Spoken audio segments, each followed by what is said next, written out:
So I had the wonderful opportunity to watch Matthew Vaughn's Argylle a few days early, which came along with a wonderful Q&A session with Matthew Vaughn himself, along with Henry Cavill, Bryce Dallas Howard, Sam Rockwell, and Catherine O'Hara. Very surprised that the actors showed up. I thought it was just going to be Matthew Vaughn, but having everyone else there was really awesome to see them in person. Hi, everyone. Hey, wow, you guys are close. So y'all saw the movie? All right. The great thing about working with Matthew is that he doesn't accept standard. Going into this, we knew this was going to be new.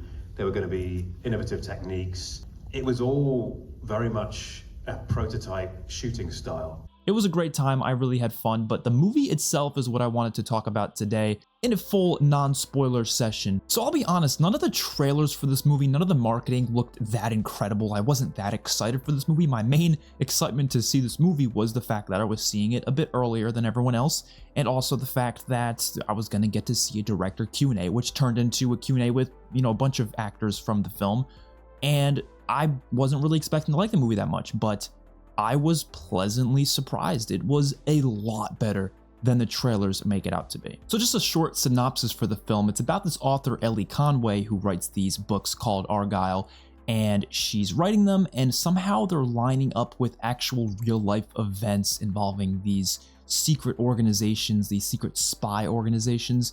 And so they start getting involved with it because they're kind of wondering, okay, well, how is she perfectly describing events that are happening in secret? Like, how does she know these things? And she starts getting involved in it, and all this crazy stuff happening, and she has no idea what's going on. And you have to kind of learn later in the movie as to like why this is going on. It's very interesting. So this will be spoiler free, of course. So let's get into the positives. First things first, Matthew Vaughn's directing style is just so engaging. It's erratic, it's campy, but it works so damn well. And this movie is probably closest to the Kingsman films of his, the other films he made. It's probably closest to that in terms of its tone and its action and just how the movie feels. So if you like the Kingsman movies, I do feel like you'll probably like this as well. It has a similar feel.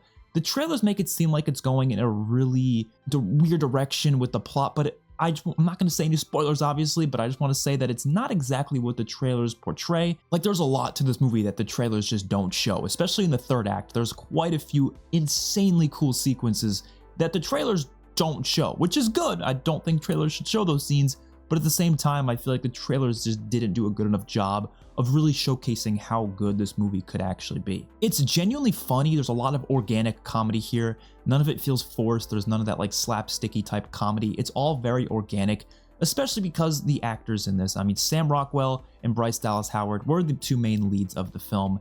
And Sam Rockwell especially is hilarious in this. I've only seen him in a couple other films before, but I've never seen him in such a hilarious role like this.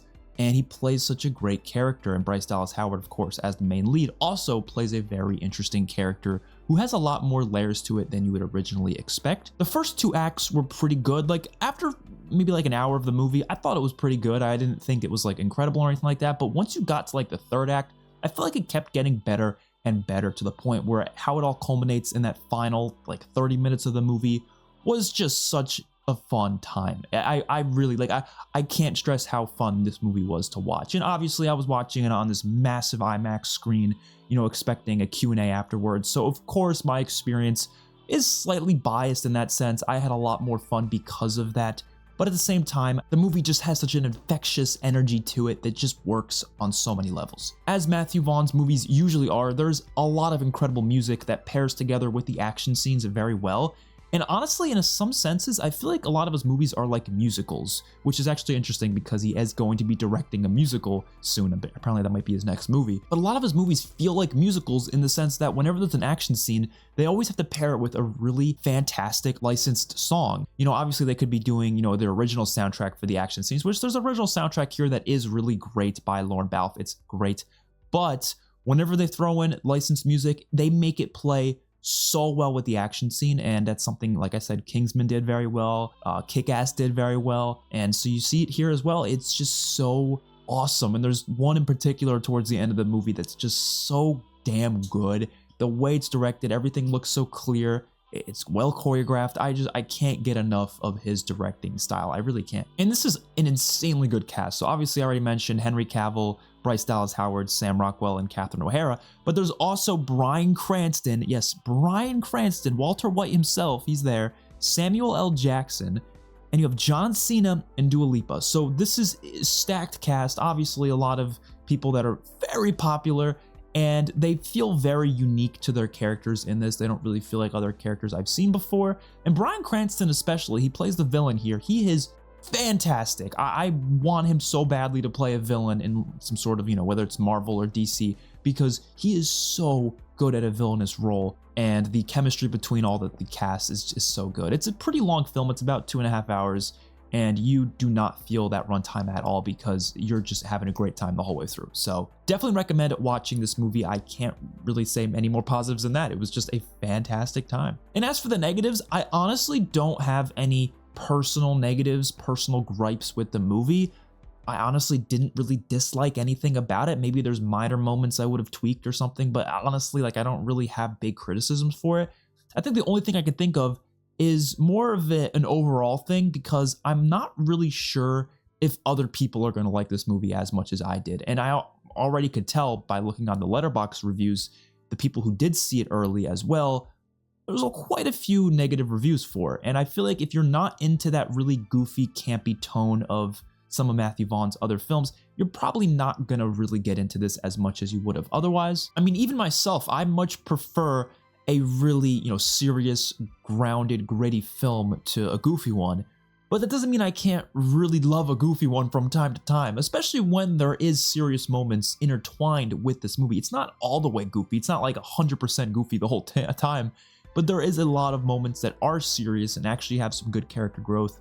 And so if you're worried that the movie's going to be too goofy for you, it might be in some scenes. There's definitely some scenes that go really far with the camp, but I don't care because it's awesome and it works. So who cares? It was interesting because most movies I see in the theaters, I already see all the early reviews beforehand. Like I already know what the general public thinks about the movie before I even get to watch it. But this was a film for the first time where I feel like I was watching it and I had no idea what people were going to think of this movie. I had no idea if people were going to like it or hate it. And I do feel like it's going to get lower reviews. It's probably going to be one of the lower rated Matthew Vaughn films. For me, it's not like the bottom of his movies. I would probably put it like his 4th or 5th best film out of like the 8 or so movies I've seen him. Actually, I've only seen 6 of his movies, I think, because I haven't seen the 3rd Kingsman movie and I haven't seen his first film, but I've seen the others. I've seen the 2 Kingsmans, I've seen Kick-Ass, I've seen X-Men First Class, I've seen Stardust.